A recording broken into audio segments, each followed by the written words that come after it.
I was joking about earlier, like the idea of the point of life is to raise GDP and die. As much as that's silly, so I don't want to peer away from the fact that GDP is necessary. You are providing value, which puts food on the table so we can survive, and painting art pictures doesn't make us survive. However, let's think about this. That person who's in a domestically violent situation who can't leave because of economic reasons, how useful are they to the economy?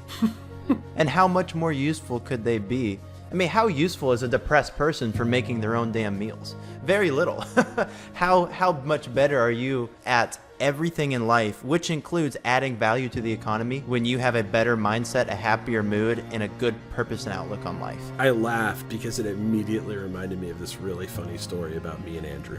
First name basis? Yeah, him and I are cool. Andrew, if you're watching, we want to get you on. So we do this event in Iowa City, and what I'm told, it's like, Andrew's going to sit down, we're going to have like a panel, and we want you to kind of be like somebody that Andrew talks to on this panel about rising healthcare costs and like kind of talk about your story. My story was having 200 grand in medical debt by the time I was 30 years old and being bankrupt because of it. Also not being able to afford like my CPAP supplies. I explained to him my CPAP machine with insurance was still $1,500. This thing that I need to live every night. And he was like, you know, another thing people don't think about is like, think about Alex's wakefulness at work.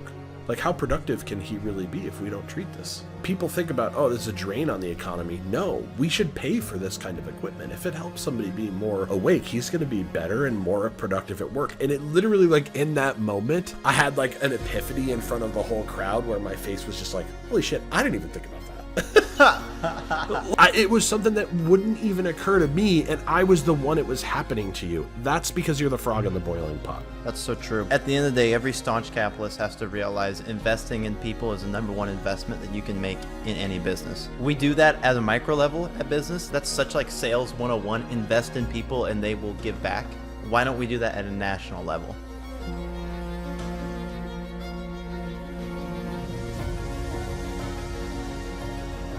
And that's what I would say to the people who are self-made. Look, I'm not trying to...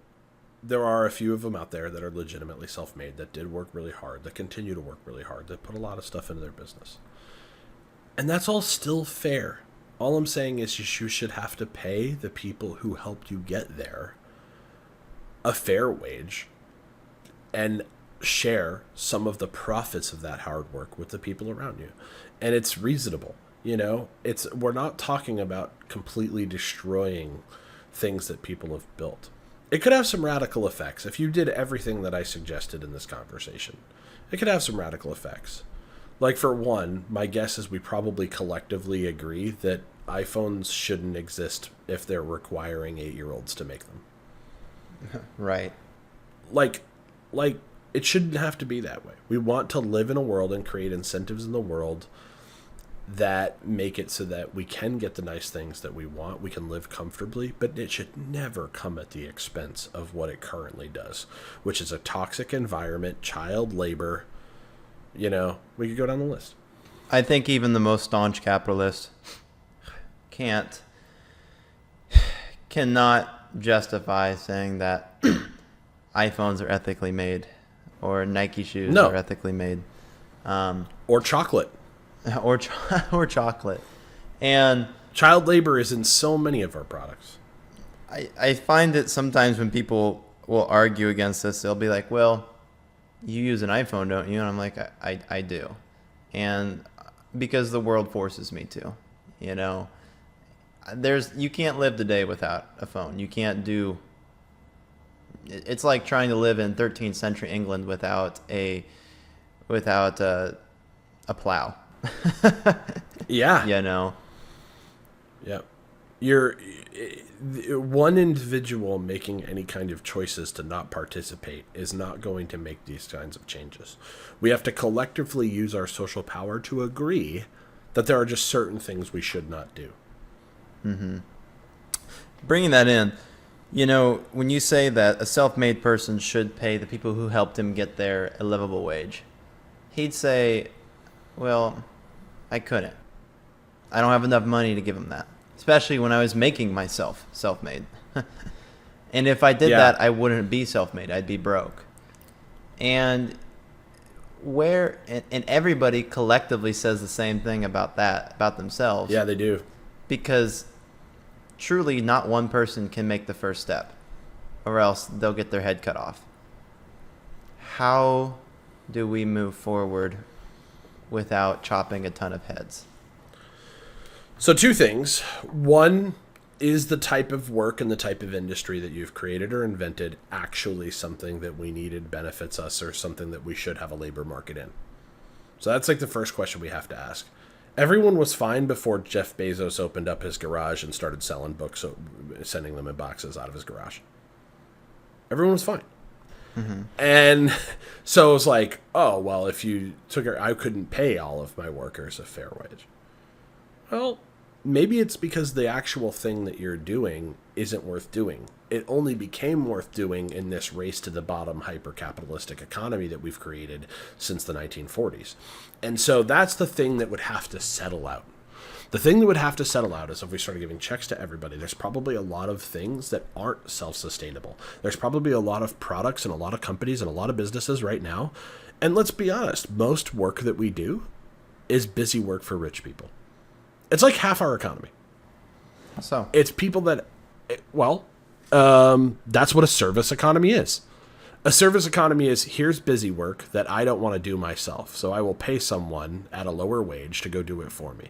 That's everything from waiting tables to, right, to like that, all the service economy. Now, there are parts of the service economy that is absolutely necessary. Things that require training, things that require skill, manufacturing, repair, like those are still technically like service economy things, right? There are things, I don't know how to fix 90% of things on a car. I want someone who knows what the hell they're doing to fix my car. I don't want to go do that.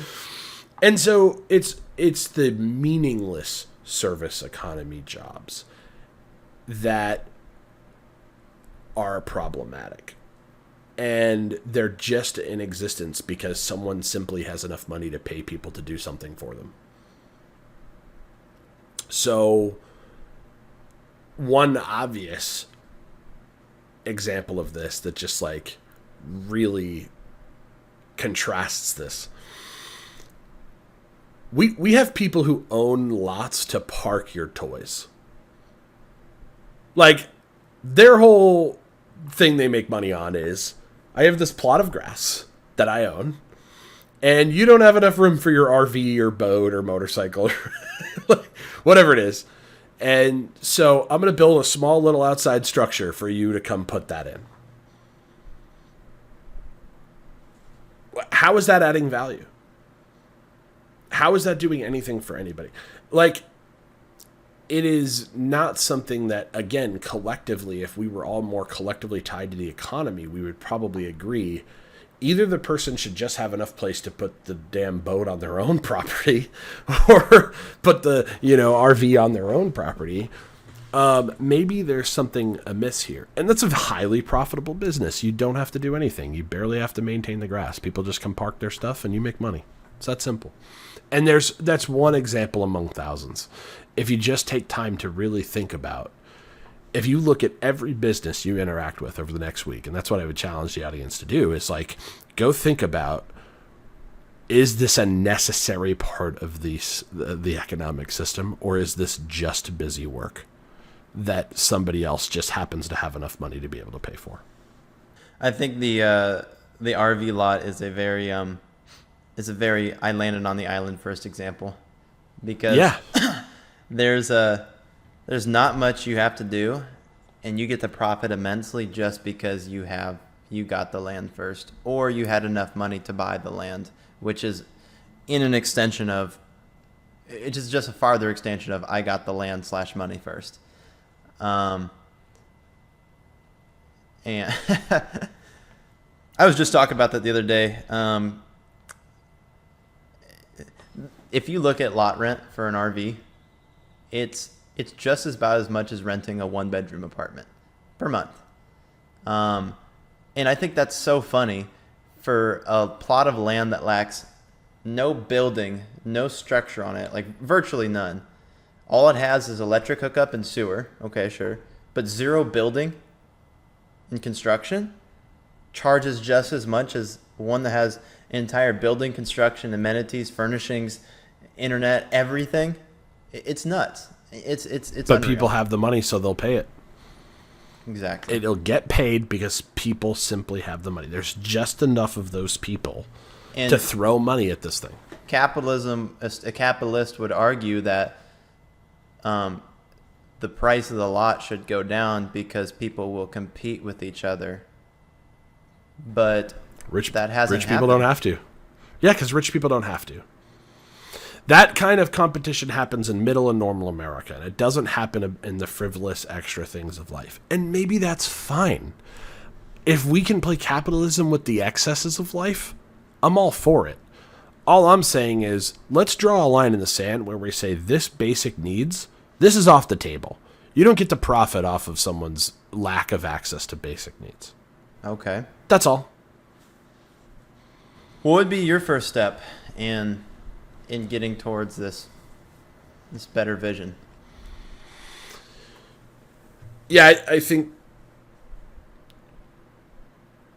the first move is simultaneously creating the value-added tax and the basic income, because they can go hand in hand and it can completely pay for it based on how the economy currently works.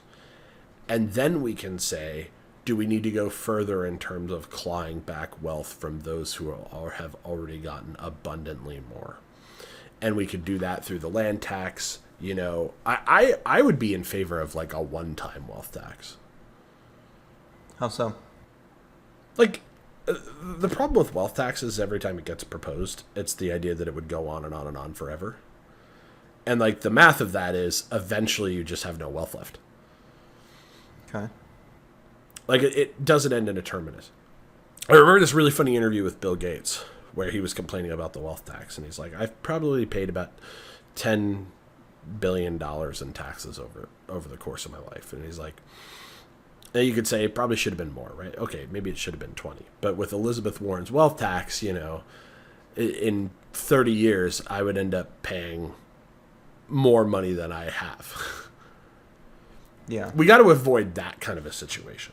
But I think that if you created a one-time, like, 20% wealth tax is a big chunk of upfront money to, like, claw back and stimulate the economy, it's something that I think that everyone could wrap their head around, and it could kick something like this off. And it's like, now from here, we'll play more fair. Now from here, we'll put people on a more level playing field.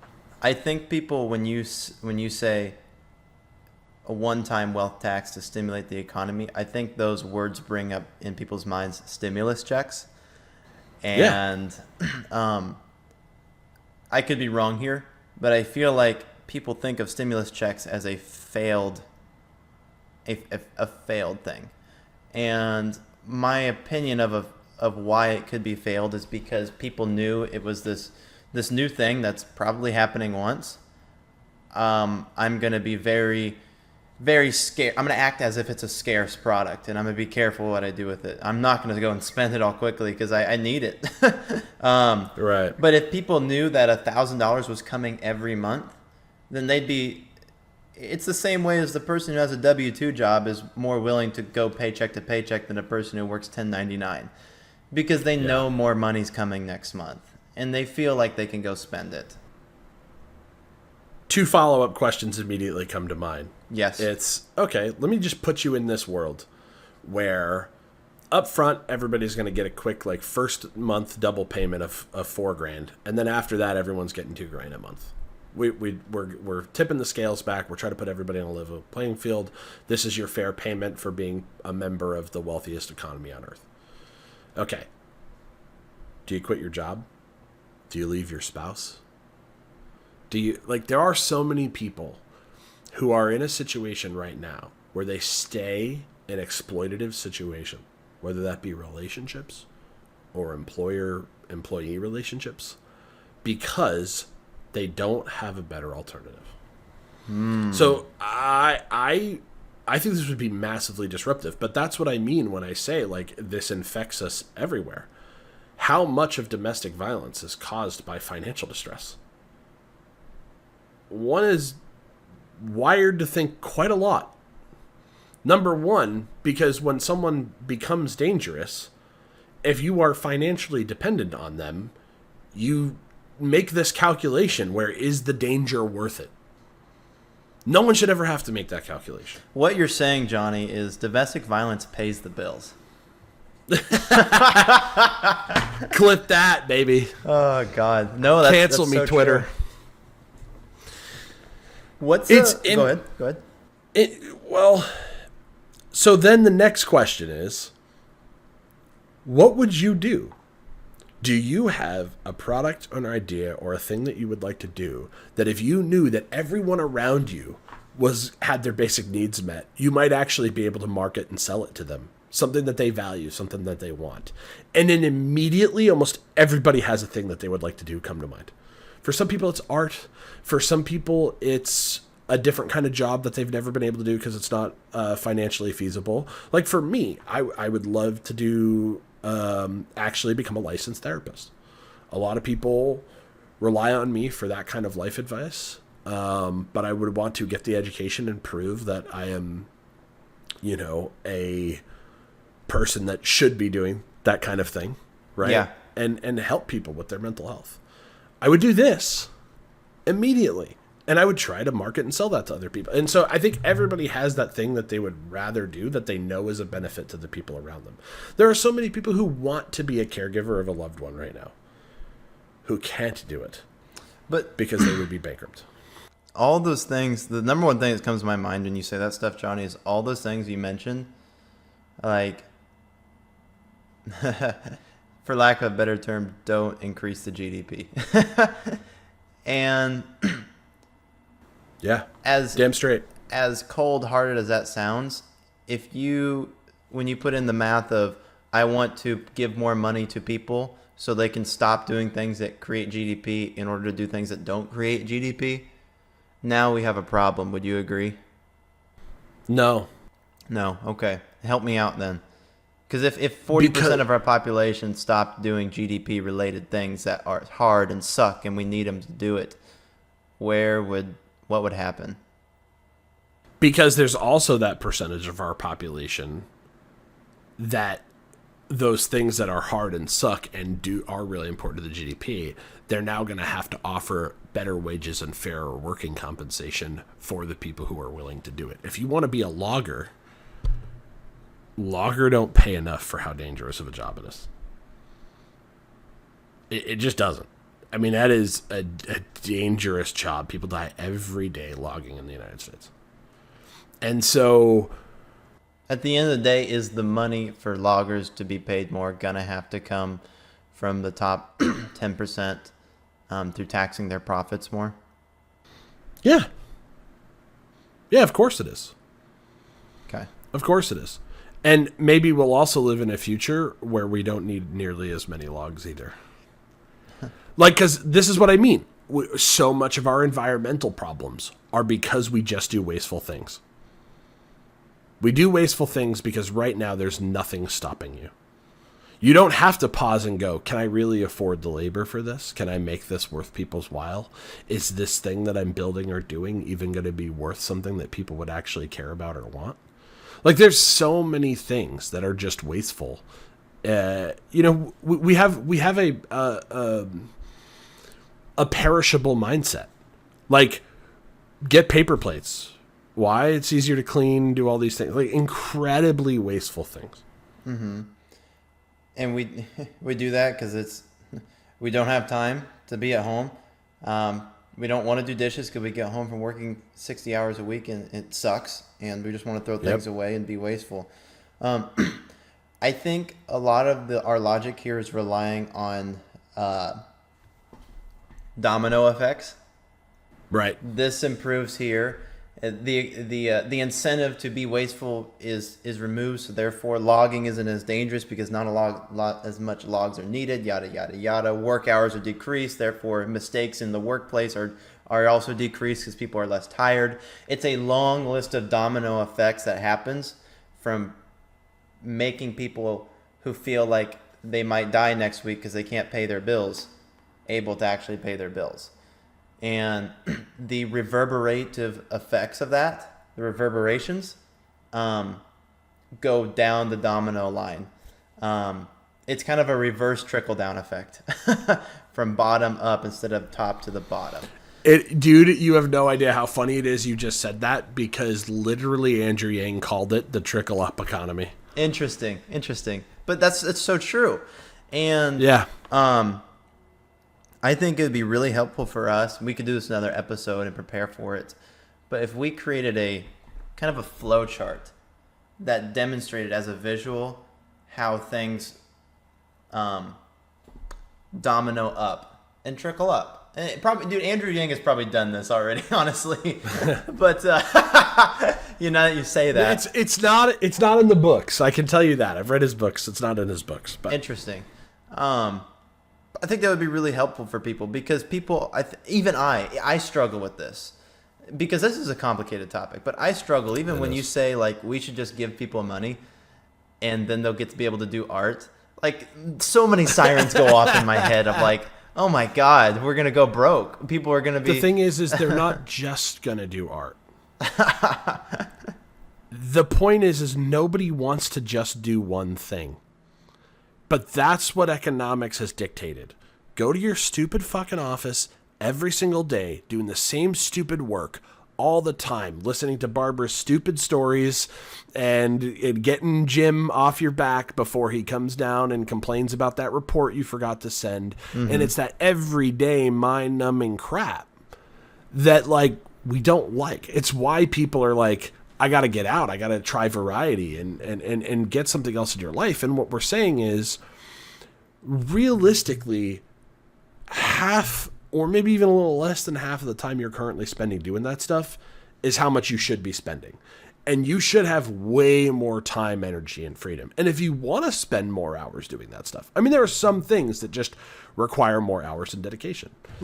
Doctors probably should work more often so that there's not a shortage of supply and all of those things. But they should be highly incentivized to do that with massive increases over the UBI, right? No one's wanting to take away high-paying jobs. We're trying to raise the floor on everything else. That's the idea. Let's talk about this. I think it's easy to talk about like the immediate costs of what it would cost to do this. But how about what are some of the trickle up? What are the immediate things that would be changing? Let's say right now, today, everyone collectively agreed we're going to pay people $1,000 or $2,000 a month. And people's needs are met. Let's just say that. Yeah. We've redistributed wealth. We put in a value-added tax. What are some of the first effects we're going to be seeing? Immediate job creation. I'm sorry, I should say this. What are we going to be saving money on by what bad things are we going to be limiting out of society that we're going to be saving money on because we're not addressing these bad things in society that predatory capitalism is creating?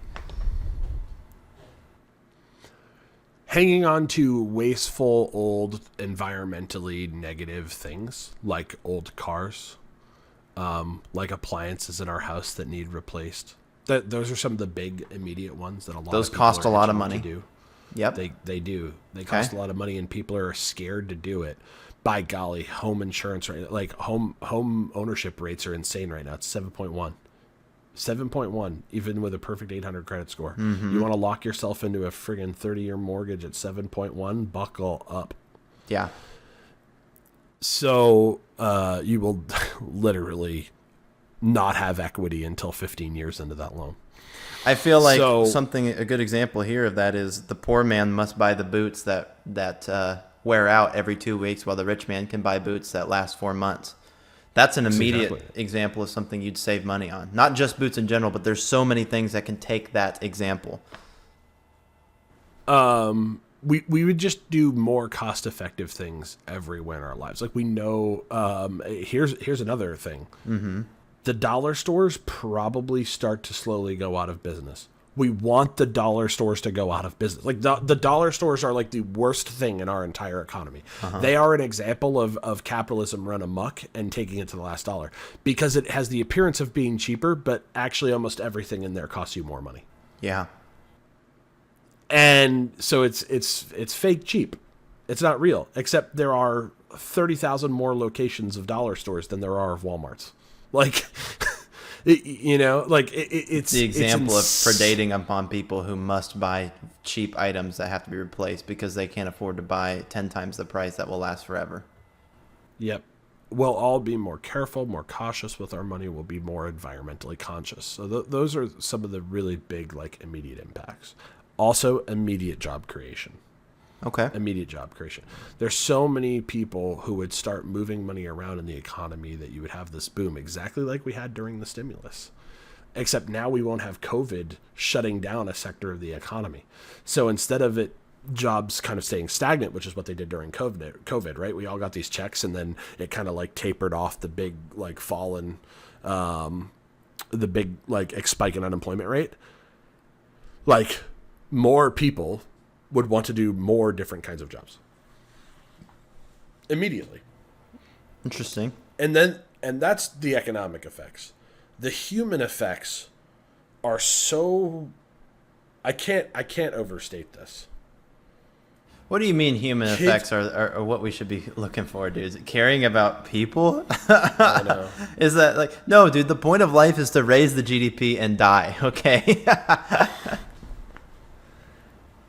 I almost tear up sometimes thinking about if we could just get this one thing done, the amount of kids that would have access to a better meal tonight, and the amount of women that would be free from a domestic abuse situation that they're currently captive in. And I know I'm not the only one who knows somebody personally who would immediately be able to get out of a bad situation. There is someone you know probably in your life who might be silently struggling with abuse that you don't even get to see, that has no way out because economically, they're in a bad situation. Being a single mother is the fastest way to ruin your life. So they're in that situation, and just the amount of human equality that we could create in one day with this is really breathtaking when you take it all in, and long overdue, quite frankly. And I sometimes I have to sometimes like watch myself, because like my reaction is I already know all this. Like, I've read the books. I had my mind changed. I used to be a dyed in the wool hardcore Ayn Rand libertarian. Pull yourself up by your bootstraps. People have to go work hard. Like, I had that perspective, and it's hard for me now to even put myself back in a situation where I thought that way. And all I would tell you is if this sounds like a pipe dream, please, for once in your life, read a book from a different perspective of someone else who disagrees with you, because it took one for me, and then I needed to read 5 more. I read Just the War on Normal People by Andrew Yang, and I went, holy shit, this entire picture of this whole situation is entirely different than what I've been told my entire life. Wow. That's, right on the head, Johnny. That's a wrap, I think. That's a good one, dude. That's so many people, if they were just exposed to one book. Yeah. And not the Bible. Yeah. Just a different perspective than your own. It was unbelievable how much I was like, man, no one ever told me any of this. It's not even talked about. Yeah. It's you and I both came to the same thing when we were both staunch Christians, and we read one book. And it's like, these are things that we were never told, never talked about. And it's not just things of God is mean, so how could he be real? It's like, oh my God, this is it's more than that, And on that point, like, not enough credit goes to both Dawkins and Hitchens for picking the right things to talk about in their books. Because there's so many things that you could say and that you could talk about. But, like, the idea that there were still active wars going on in the name of religion in the late 20th century in modern day Ireland was like, you know, like, it just, like, this idea that, like, religion is this giant peace creator crumbled before my eyes. And at the very least, it made me move off of organized religion. And it was because I read one book with a different perspective. And it's not to go try to change your mind about your core foundational beliefs. It's just, you're guaranteed to be missing something. Like right now, if you've only ever stayed in your bubble, in your circle, in your information, you're guaranteed to be missing something. Yeah. What would the effects be if everybody in Ireland at that moment and everybody in, Northern England and Ireland read those books? Just one book by Hitchens, Dawkins. You just pick the roulette wheel and give them one.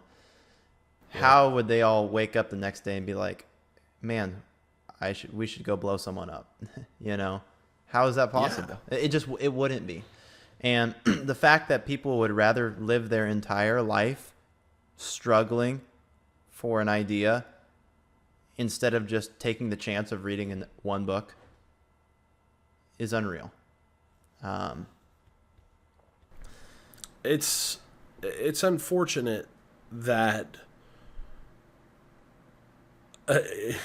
again, effects of capitalism. Let's just go back to one. If people had more time in their day, yes, self-education is one of the things that they would feel like they actually could do. And it's so valuable. It's so valuable. It's so enriching for your life and seeing new perspectives. I mean, it's my favorite thing. I can't stop learning. I love it. Yeah. Yeah, dude. I was joking about earlier, like the idea of the point of life is to raise GDP and die. As much as that's silly, it's also, I don't want to peer away from the fact that GDP is necessary. At the end of the day, you are providing value, which puts food on the table so we can survive. And painting art pictures doesn't make us survive. However, let's think about this. That person who's in a domestically violent situation, who can't leave because of economic reasons, how useful are they to the economy? How? And how much more useful could they be? I mean, how useful is a depressed person for making their own damn meals? Very little. How much better are you at everything in life, which includes adding value to the economy, when you have a better mindset, a happier mood, and a good purpose and outlook on life? I laughed because it immediately reminded me of this really funny story about me and Andrew. So I went to an event. I went to this first name basis. Yeah, him and I are cool. Andrew, if you're watching, we want to get you on. That's so cool. So we do this event out in Iowa City, and basically the event what I'm told, it's like, hey, you're going to get in a car with some people from the campaign. We're going to drive 2 hours, and then Andrew's going to sit down. We're going to have like a panel, and we want you to kind of be like somebody that Andrew talks to on this panel about rising healthcare costs, and like kind of talk about your story. Because my story was having $200,000 in medical debt by the time I was 30 years old. And being bankrupt because of it. And also not being able to afford like my CPAP supplies. I have obstructive sleep apnea. It's a potentially life destroying condition if it's not treated. Mm-hmm. And so in part of that panel, I sit down, I'm telling my story. My story is about 8 minutes. People can go look this up on YouTube. It probably wouldn't be that hard to find. Hopefully I've lost weight since then. It was a few years back, but I was sitting down and I explained to him, like, my CPAP machine with insurance right, with insurance was still $1,500. This thing that I need to live every night to help lower my risk of heart attack and death. And he was like, the other thing, in when he kind of like talked after me, and he was talking to the crowd, doing his usual crowd work as politicians do, and he was like, another thing people don't think about is, like, think about Alex's wakefulness at work. Like, how productive can he really be if we don't treat this? Right? This is, like, people think about, oh, there's a drain on the economy. No, we should pay for this kind of equipment. If it helps somebody be more awake, he's going to be better and more productive at work. And it literally, like, in that moment, I had, like, an epiphany in front of the whole crowd where my face was just like, holy shit, I didn't even think about that. Like, it was something that wouldn't even occur to me, and I was the one it was happening to you. That's because you're the frog in the boiling pot. That's so true. At the end of the day, every staunch capitalist has to realize investing in people is the number one investment that you can make in any business. And we do that at a micro level at business. That's such like sales 101. Invest in people and they will give back. Why don't we do that at a national level?